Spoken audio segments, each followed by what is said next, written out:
My name is Marlon Brando. I'm an American actor, and I'm not associated with any organization or any of these. I'm a private citizen.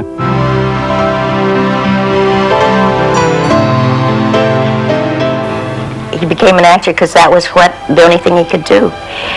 He was in a school play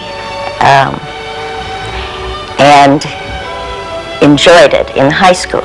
Then he wanted to get away from home, as all kids do. So he decided he would go to New York and study acting because that was the only thing that he had enjoyed. That was when he was 18. He was going to the new school in the daytime, and I was going at night. I didn't know him then. I just met him, and he was it was like a physical jolt because he was so beautiful and so it was like an animal force in the room when he came. I think Monty was an established star of the stage and of the screen by that time. But Marlon was coming up fast, as in a race, let's say.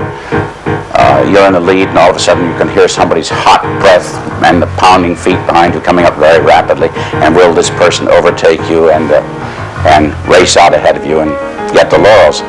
But it wasn't really a threat because they were very different. They both had sense of humor, but I had the feeling that Marlon's sense of humor derived out of, and his talent, his acting ability seemed to come with some sort of intuition. It seemed a natural thing.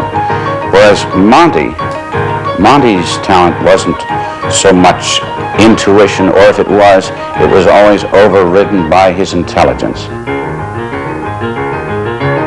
That he was his own little self, and independent and a little rebellious, and the rebellion showed in his clothes and in a certain flip manner, maybe, and he had a simplicity, just a naturalness. He never sort of came on strong. He just was himself. People often made fun of him later for mumbling, but Americans mumble. What he did was break us loose from the whole tradition of trying to be English. For generations, American actors had sounded like stage Englishmen, and suddenly Brando liberated Americans to sound like Americans. It was a revolution in American acting. Hello, folks. I'm Marlon Brando, and this is my sister Jocelyn. In this wonderful Yuletide season, we're happy to have you as guests in our home. Just a minute. I don't think we really need these scripts, do you? No, we don't need scripts, not to talk about United States saving bonds. Because he wasn't like any other actor I've ever worked with. There was both a relaxed reality and at the same time an intensity that was unusual. On the other hand, there were times when he wasn't working that he was like a 12-year-old kid, putting funny things in somebody's dish of soup or something like that, or tying up somebody's costume. I mean, just kind of kiddish pranks that, you know, sort of like you'd expect a 12-year-old boy to do. He had an apartment on 57th Street and 7th Avenue opposite Carnegie Hall. It was absolutely bare, about 7 rooms, no furniture, just a bed. And he had a raccoon pet. And the raccoon's name was Russell. He tried to train the raccoon, but the raccoon really was a free spirit like himself. Marlon would go home alone, and the raccoon would follow him. It was like a Charlie Chaplin ending. Because we were playing brothers, Mr. Kazan suggested that we spend a lot of time together. But we really didn't know what to do with each other. I was totally different from Marlon Brando, and I must say that although I admire him and find him a fascinating human being, I did not feel totally comfortable with Marlon Brando. And so we stood off camera, looking at each other and saying, well, what should we talk about? Even though we're going to play brothers, what should we talk about? Until Marlon said, hey, he says, how about going over there by the cactuses? And I said, yeah, what's over there? And he went over and he said, Well, at least, at least we can relieve ourselves together. He has a great sense of fun, I think, more than anybody else I've ever met. He derides acting. He doesn't think much of acting. Thinks it's a bastard art form, and he only uses it to make money and to live the life he'd like to live. In many ways, the waterfront represents what I think is absent in films today, which was the exploration and the development and the intimacy of human beings and their reactions to each other, the progress and the transition of one main character, that played by Brando. It had examined life through more of a human scale than is just a limited scale of shock or sensation like some of these large technical films are of today. Marlon is a very good actor. He has his highs and his lows. He has this in his life. I mean, he is totally unreasonable and totally fantastic and sweet at the same time.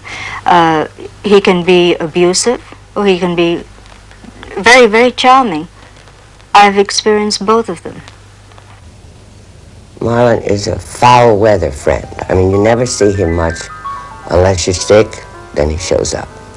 Or if you need him, or if I know of someone else that's a very close friend that's in trouble, I call him, and I know he will take care of it, or do whatever has to be done. And he has always been that way. I mean, about 15 years ago, I was quite ill, and I don't think I'd seen him for 2 years. We don't write. I mean, we call maybe once a year or something. And he came to the hospital, and he stayed the whole day. He couldn't have been more charming to the nurses, to everybody. He just really, I mean, that is the kind of man he is. Unfortunately, he has, as many stars have, the idea that he is the only taste in the world worth listening to.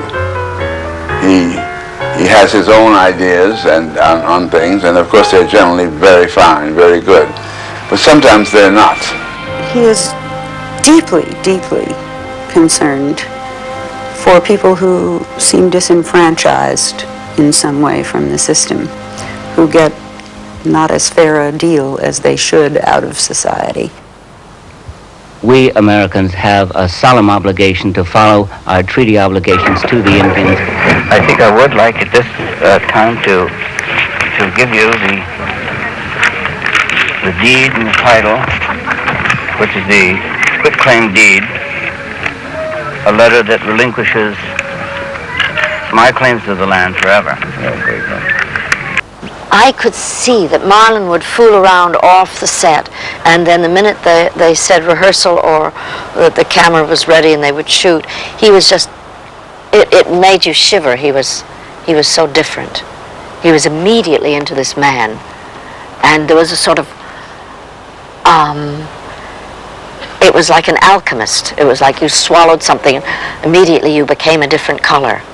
Marlon accepted to do Last Tango almost immediately. And the first day we began working on Last Tango, after 2 or 3 takes, the cameraman came to me and said, "You know, I have a problem, because when I look at him while he's acting, I forget that I'm working the camera, that I have to move, that I have to follow him. I begin looking through the camera as if I were at the movies, watching a film of Marlon Brando." I think it has a central role to play. I think in the television, the news media, I think you guys have a very important role to play. It's really up to you and to me. It's not up to the people that are listening any more than it is up to the man holding the microphone here. This is our society. It's your society, and if we don't do something about it, then we're going to go down the drain, I think.